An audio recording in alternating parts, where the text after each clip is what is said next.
Now, the federal government of Nigeria, through the Ministry of Aviation, has officially opened bids from reputable airport developers, operators, financiers, consortia for pre-qualification for the concession of selected airport terminals under a public-private partnership arrangement. This kicks off the final phase of the plan to concession the terminals.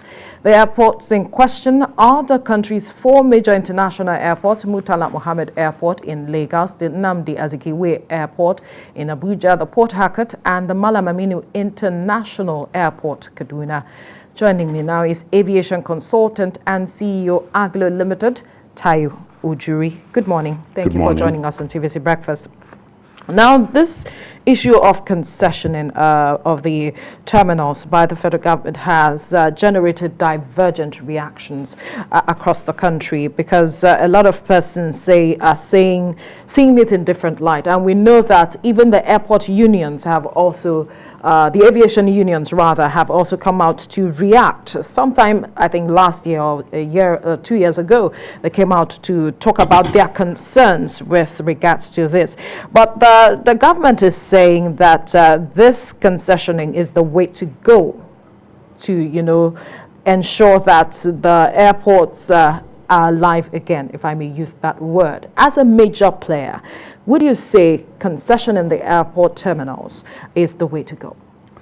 I'd rather phrase it this way: concessioning is the way to go. Right. The model of the concessioning is where one of the major challenges. One of the major challenges, right. Because you find out that the model is, like you rightly said, you're concessioning just the terminal buildings. So the air side, which is the landing, the parking, the aeronautical side of operations, and the land side is still going to be in the hands of the Federal Airport Authority. Right. And what made them arrive at that model is still lots of underlying questions on that. And from my opinion, I don't see someone bringing in their hard-earned money, private investment into investing into the terminal building, whereby the air side, which is a big chunk of the input into the airport operations, and ensuring that there's optimal operations, is in the hands of the Federal Airport Authority.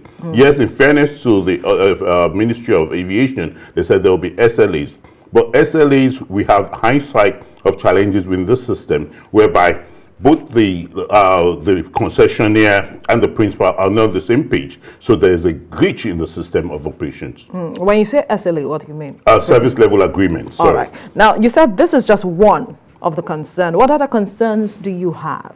Well, there had been lots of legal issues prior to this time. Absolutely. And lots of precedents that's happened within concessioning, especially within the aviation sector. There are lots of open items within concessioning, and lots of concessionaires or concessionaires within the airport system or within the terminal system itself. So lots of them as stakeholders have questions of what's going to happen to their investments, what's going to happen to how would the new investor treat them, because the new investor will want to take hold. They're saying they're going to give the new investor 2 years to take care and roll over, but 2 years is a short time and is a long time as well, because the 2 years is not a 2 year that they would, the investor or the concessionaire will still have to develop, will still have to invest money. So that 2 year span is not too good for the investor. So they want to kickstart and hit the floor running rather than wait for all the ducks to be in the row. Those are one of the issues, again, that you amongst others. Amongst others. No, we'd really like to hear what the others are, because there are lots of persons who are watching who might be prospective investors. Yes, obviously it's the good thing. We should not just say, yes, there are challenges in the system. One thing we've seen going out for this process is the process, the transparency, because it's now been articulated or processed through the ICRC, the concessioning regulatory body. What we've seen, and what that would all go well for any investor, especially foreign investors, is that it's showing that their investment is safe. That even at the end of the tenure of this administration, that investment is still good to go to the bank. Because what we've seen, which is among the challenges, is that when a new administrator comes into place, there's a change of process and a change of system, and they want to kick the concessionaire that brought the initiative of investment out of the system.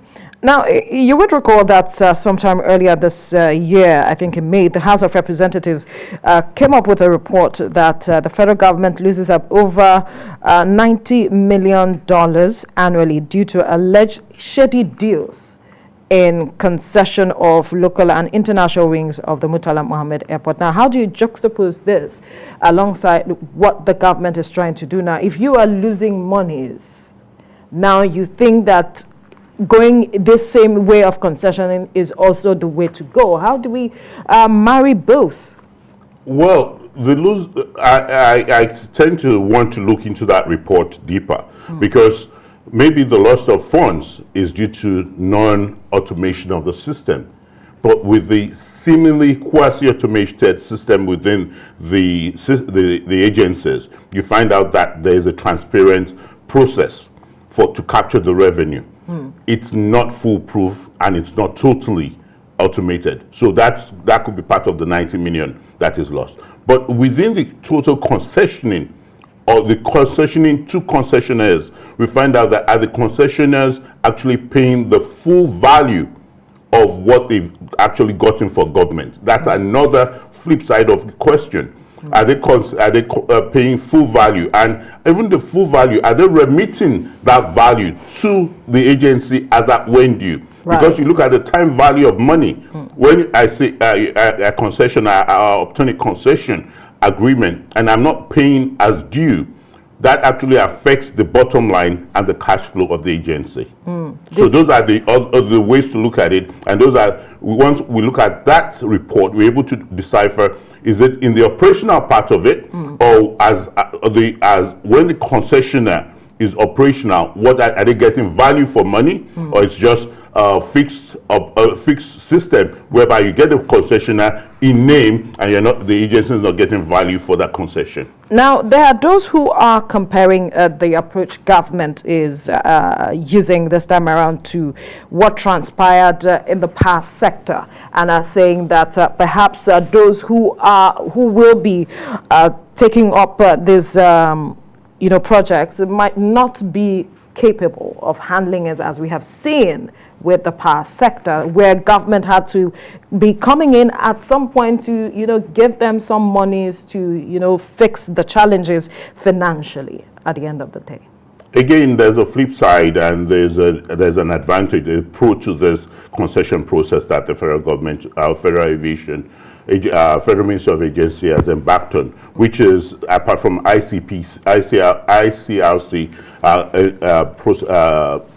midwifing that process, we're seeing that there's a bottom line whereby 20 billion initial qualification bid is requested. Over and beyond that, the Ministry of Aviation is requesting that they should have people or companies that have the pedigree of having managed airports elsewhere or have had that experience, not just someone that has a light bulb experience of wanting to delve into this concession process. So what we're seeing is we're seeing partnerships and lots of consortium with foreign organizations. We just have about one or two terminal operators within Nigeria. But are these qualifications in itself enough to, from your perspective as a major stakeholder, are this qualification enough to say, okay, these people, whatever government is demanding is what is required to handle what government wants to achieve? It's not enough, because you find out that, yes, we bring the big names to the table. When it kickstarts, what if the big names are not happy and they decide to step out? Right. That's a challenge, and that's something that should be considered. So you find out that I bring a big name as part of my consortium. I get the consortium, the bid approved. And when it's time to kick out, maybe due to in-house challenges or legal tosses with the big name steps out. And I won the bid, but obviously there will be a challenge moving forward to ensure that the optimization of that contract, and that will be there'll be a system or a scenario where Nigerians lose out. So what do you see, or what would you suggest government approach, or what should government's approach be in terms of the kind of qualification that would ensure that Nigerians don't lose at the end of the day? Because that is one of the concerns of the unions. Yes. Why they have been pushing that government shouldn't go the way of concessioning. Well, concession is still the way to go, and life is not perfect. It's the reality of life. Life is dynamic. It's to ensure that these I's are dotted and the T's are ticked. It's to ensure that, yes, you're coming up with the consortium. Ensure that the binding force is within this consortium and the consortia to ensure that even for the next 2 to 5 years, or for the next 5 to 10 years, there is a guarantee to the federal government. The guarantee is actually what helps the federal government to be in a winning position, that if anything happens to that consortium, the consortium loses maybe their 20 billion naira investment or the guarantee bond. So that ensures that everybody ensures that they take care of their part of the deal. And at the end of it, we have an airport system that works and is best with international best practice. But is that what you're seeing from what is going on right now? It's still unfolding, because we are the first phase of the what we've seen is just an RF request for qualification. With the RFQ, we'll now see the type of bids that are coming in and the quality of the bidders. Okay. Because we find sincerely, we've surveyed and we've looked at it, the people and the quality of those that have the appetite to come and do business in Nigeria is still a little. Not all these major companies still want to come and do business in this climate. So you find out those that want to come, there are lots of conditions and lots of apathy towards coming to do business in Nigeria. So that's what we're still reviewing at this point, but we're going to get a good understanding of it, where after this RFQ process, which obviously at the end of September 27th, we're going to see the quality of the bidders, and then there's the open business case, and we'll see how far they can go with it. Right. Now, for the concerns of the unions, which is something I don't know, I would like for you to address. They are saying that it is unrealistic, and they are afraid that some of the staffers might lose their jobs. As it is that what you see happening? How can the government address their fears? The Honorable Minister has said that's various for that, yes, people will lose their job. But the reality is, I bring money in, and actually I'll use his example. He said, just 14% of the fan staff work within the terminal building. So once the concession kicks off, only 4% will be affected. And within that those 4% of the staff, the concessionaire will be mandated to keep them for 2 years. Right. So there's no job loss, or if there's a job loss, they will be distributed to other sections. He also said that there's a need for lots of other states, government airports being handed over to FAN. So there's a need for those staff that are currently at this concession airport to be sent to these other airports. With that, will their skills be required at those those state airports? I doubt. So yes, the union's concerns is legitimate, or they're legitimate, but the way to now go about it is have this. I've been told, or I'm aware that there are lots of stakeholder agreements. The unions, as I say, they're not being carried along as they should have been. They're not being told the truth of the issue. So it's been able to address the concerns.